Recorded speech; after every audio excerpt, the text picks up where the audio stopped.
نہ اس کی مزید جو شواہد اور تفصیلات ہیں وہ سامنے رکھی جا رہی ہیں. بہرحال یہ تھا بھارت اور پاکستان کا فرق. اور میڈلز نوازے جا رہے ہیں پاکستان میں کن لوگوں کو؟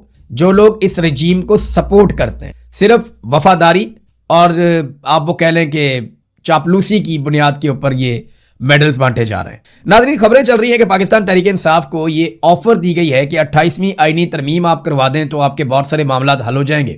فیوچر میں عمران خان بھی باہر آ جائیں گے تو آپ کے لیے رستے کھل جائیں گے. لیکن یہ خبریں چل رہی ہیں مارکیٹ میں، ان میں کتنی صداقت ہے اس کے بارے میں ہم کچھ کہہ نہیں سکتے. اگر پیپلز پارٹی اور پی ایم ایل این آپس میں ہاتھ ملا کر رکھتے ہیں تو پھر تو اس کی ضرورت نہیں پڑے گی. لیکن اگر پیپلز پارٹی اپنی جارحانہ سیاست کرتی ہے، جو کہ دکھائی نہیں دے رہا، جس طرح بلاول نے تعریفیں کی ہیں، جس طرح زرداری نے تعریفیں کی ہیں، جس طرح وہ فیلڈ مارشل کے پیچھے باپ بیٹا کھڑے ہیں، تو اس سے تو یہ صاف ظاہر ہوتا ہے اور ثابت ہوتا ہے کہ پیپلز پارٹی غداری نہیں کر پائے گی.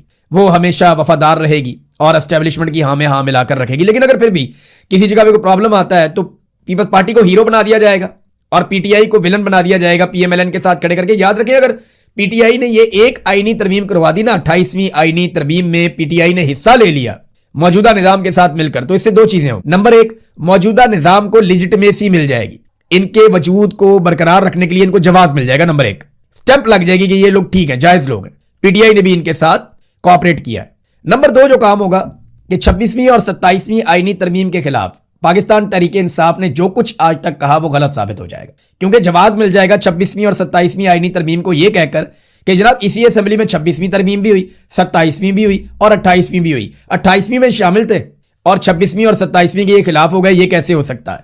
یہ اس قسم کا معاملہ پی ٹی آئی کو آنے والے وقت میں تھوڑا صبر اب کر لینا چاہیے، وقت گزار لینا چاہیے. بہت وقت گزر گیا ہے.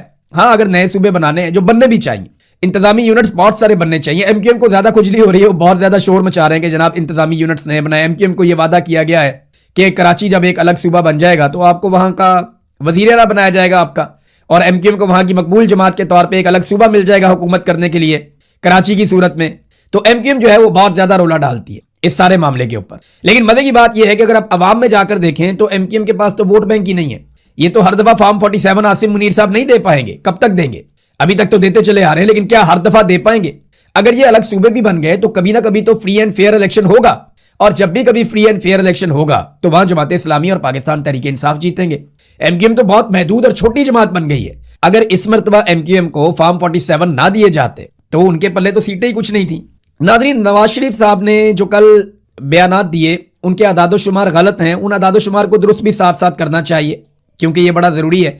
میاں صاحب نے بہت عجیب و غریب قسم کی اعداد و شمار دے دیے کہ میرے دور میں معیشت بہت اچھی چل رہی تھی، میرے دور کے اندر مہنگائی بالکل نہیں بڑھ رہی تھی، میرے دور کے اندر جو ہے وہ 1 روپیہ بھی ڈالر کی قیمت نہیں بڑھی. میں نے کچھ فیکٹس آپ کے سامنے رکھے تھے جہاں پہ میاں صاحب غلط بیانی سے کام لے رہے تھے.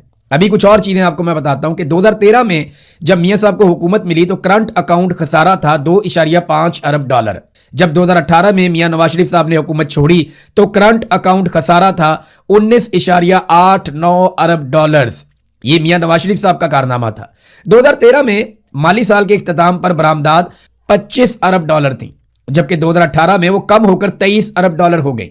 اب یہ ہونا تو یہ چاہیے تھا کہ وہ 30 یا 31 تک لے کر جاتے 25 سے بڑھا کر، لیکن الٹا انہوں نے پاکستان کی برآمدات کم کر دی. پھر کسانوں کو جو مار پڑی 2013 سے لے کر 2018 تک، کسان اس دور کو ایک سیاہ دور کے طور پہ یاد رکھتے ہیں، اور آج پھر کسانوں کا ایک سیاہ دور چل رہا ہے. اور سب سے بڑا جرم جو شریف خاندان کا تھا وہ آئی پی پیز کو لا کر عجیب و غریب قسم کے ڈالرز کے اندر معاہدے کرنا تھا کہ آپ بجلی بنائیں یا نہ بنائیں، ہم آپ کو بل دیں گے، ہم آپ کو پیسہ دیں گے، اور آپ اربوں روپے بلکہ اربوں ڈالر آپ کہیں کہ آپ اربوں ڈالر پاکستانیوں کی جیبوں سے نکالتے رہیں گے اور ہم آپ کی اس میں مدد کریں گے، آئیے ہمارے ساتھ معاہدے کیجیے.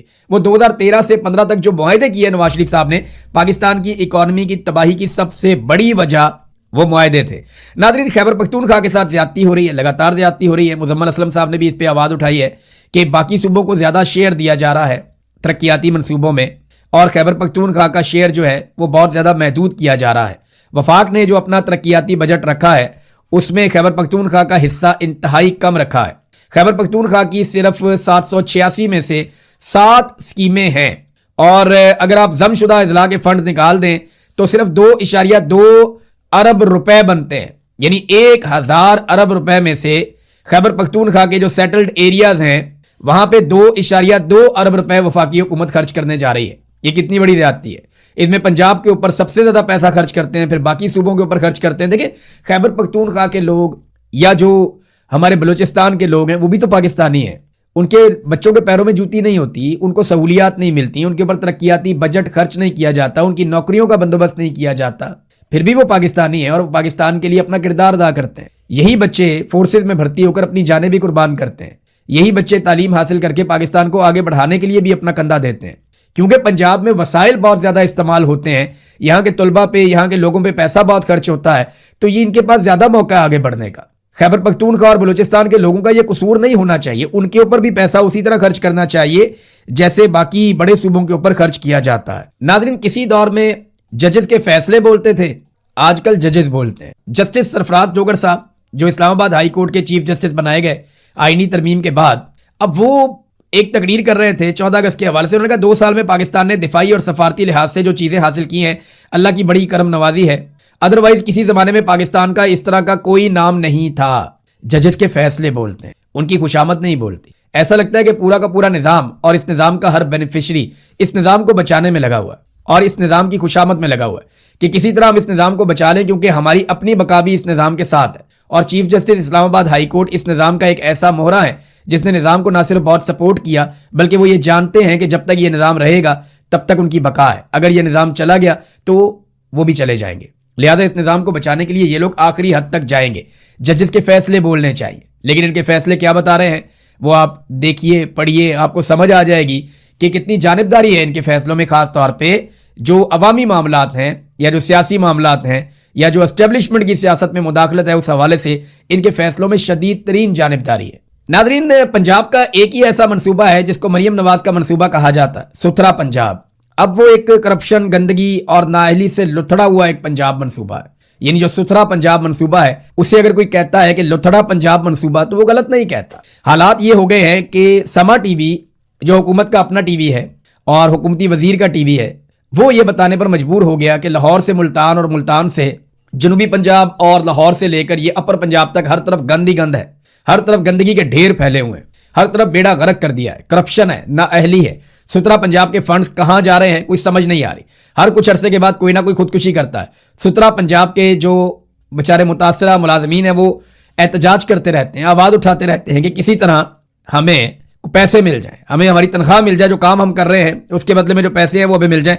فواد چودھری جیسا آدمی جس نے عثمان بزدار کی ہمیشہ مخالفت کی تھی, یعنی میں بھی یہ سوچنے پر مجبور ہو گیا کہ اگر مجھے کوئی کہے کہ کمپیریزن کرنا ہے عثمان بزدار کا مریم نواز سے تو میں کیا کروں گا. دیکھیں پروٹوکول مریم نواز کا زیادہ ہے, زیادہ اچھے کپڑے مریم نواز پہنتی ہیں, زیادہ مریم نواز اپنا دکھاوا زیادہ کرتی ہیں, مریم نواز نے اپنا روب زیادہ برقرار رکھا ہوا ہے, بیوروکریسی کو دبا کے رکھا ہوا ہے.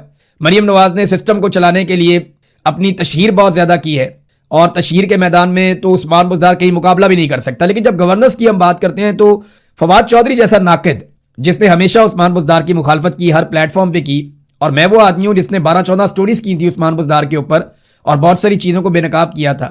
لیکن میرا بھی یہ ماننا ہے, اور فواد چودھری کا سٹیٹمنٹ دیکھیں, حیران کن طور پر بزدار ہر لحاظ سے مریم نواز سے بہتر وزیر اعلیٰ تھا, یہ فواد چودھری نے کہا. تو مجھے بھی اب ایسا لگنا شروع ہو گیا ہے کہ واقعی میں بزدار مریم نواز سے بہتر تھا, کیونکہ انہیں گورننس کی الف بے تک کا نہیں پتا, انہیں پتہ ہی نہیں ہے کہ بیوروکریسی کو کیسے چلانا ہے.